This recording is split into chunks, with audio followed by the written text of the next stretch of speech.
Now let's do the next concept, which is IGCSE CIE favorite perpendicular bisector. कहते हैं find the perpendicular bisector of A2, 4 and B8, 10. तो उसमें perpendicular bisector की equation निकालनी है जो इन दो पॉइंट्स का perpendicular bisector है. तो भाई ये पॉइंट्स हमारे पास एक A है एक B है. तुम्हें सबसे पहले पता होना चाहिए व्हाट इज perpendicular bisector. मतलब एक लाइन है तो उसका perpendicular bisector का मतलब है कि वो लाइन इस तुम्हारी गिवन लाइन से को सेंटर से कट करेगी और इस तरीके से कट करेगी the angle between the line और जो भी लाइन तुमने बनाई है विल बी 90 डिग्रीज. तो ये डेफिनेशन होती है परपेंडिकुलर बाइसेक्टर की. तो ये हमारा परपेंडिकुलर बाइसेक्टर है. इस लाइन को 90 डिग्री पे कट कर रहा है और सेंटर से गुजर रहा है.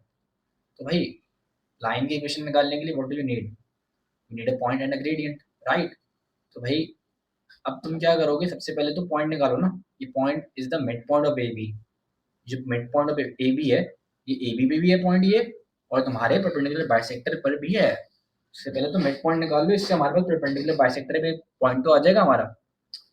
तो मिड पॉइंट का मैंने बताया था it is just the average of X and Y values. तो भाई एक्स का एवरेज क्या है? X is 2 and 8. ए पे 2 है बी पे 8 है. तो what's the average of 2 and 8? 2 + 8 10 divide by 2 5. Then the average of Y 4 और 10 का एवरेज 4 + 10 14 डिवाइड बाय 2 7. तो मिड पॉइंट आ गया 5,7. अब ये पॉइंट तो मिल गया हमें अपने परपेंडिकुलर बाइसेक्टर पे जिसकी इक्वेशन निकालनी है. अब परपेंडिकुलर बाइसेक्टर का ग्रेडियंट भी तो चाहिए. इक्वेशन ऑफ लाइन के लिए ग्रेडियंट और पॉइंट दोनों चाहिए होता है. तो भाई ग्रेडियंट के लिए क्या करोगे, सबसे पहले तुम ए बी का ग्रेडियंट निकाल लो. जो हमारी लाइन ए बी से पास हो रही है उसका ग्रेडियंट निकाल लो क्योंकि जो रिक्वायर्ड परपेंडिकुलर बाइसेक्टर है वो इससे परपेंडिकुलर है. तो भाई स्लोप ऑफ ए बी निकालते हैं. दो पॉइंट्स है, स्लोप कैसे निकालते हो? Rise over run, right? तो राइज क्या है? वाई का चेंज. वाई का चेंज क्या हो रहा है? ए पे वाई इज 4, बी पे वाई इज 10. तो 4 से 10 के बीच में व्हाट्स द चेंज? इट्स 6. 4 से 10 पे 6 का चेंज आ गया. 10 - 4 इज 6. तो राइज की जगह भैया 6 लिख दो. राइज की जगह भैया 6 लिख दिया हमने. और रन की जगह क्या लिखना है? रन का run is the horizontal change that is from 2 to 8. तो भैया रन की जगह 6 लिख दो. You got the slope that is 1. तो भैया हमारा ग्रेडियंट आ गया ए बी का 1. अब इसका परपेंडिकुलर बाइसेक्टर का स्लोप क्या होगा? इसका परपेंडिकुलर बाइसेक्टर इससे परपेंडिकुलर है ना. तो परपेंडिकुलर स्लोप्स का तो रिलेशन में पता है.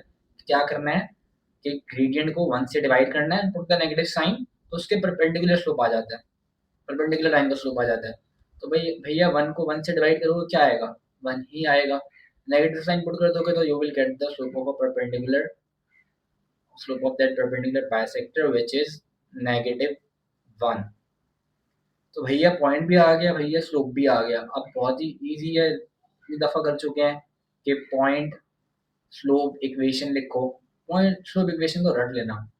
तो पॉइंट स्लोप इक्वेशन क्या होती है? y - y1 = m × x - x1. तो भैया ये इक्वेशन लिख देते हैं. अब भैया कोऑर्डिनेट दो दो कोऑर्डिनेट क्या है? Mid point. मिड पॉइंट जो निकाला था वो कोऑर्डिनेट था ना हमारे परपेंडिकुलर बाइसेक्टर पे है. तो गलती से भी ए या बी को कोऑर्डिनेट नहीं ले लेना. तो इस पे x की वैल्यू इज 5, y की 7. तो y1 की जगह 7 पुट करो. ग्रेडियंट की जगह राइट -1 और x1 की जगह 5. अब सिंपल एक्सपेंड करो राइट साइड पे ब्रैकेट को. y - 7 = -x + 5. अब सिंप्लीफाई कर दो इसको -7 को राइट साइड भेज के. तो this is going to be y = -x और +5 + 7 इज +12. तो इक्वेशन फाइनल क्या बन जाएगी? y = -x + 12. तो भैया परपेंडिकुलर बाइसेक्टर की भी इक्वेशन आ गई. और ये एग्जाम्स का फेवरेट पार्ट है, उनको बड़ा क्वेश्चन पसंद है तो इसको बहुत अच्छे से समझ लेना. ठीक है ना भाई? ओके भाई, अल्लाह हाफिज़.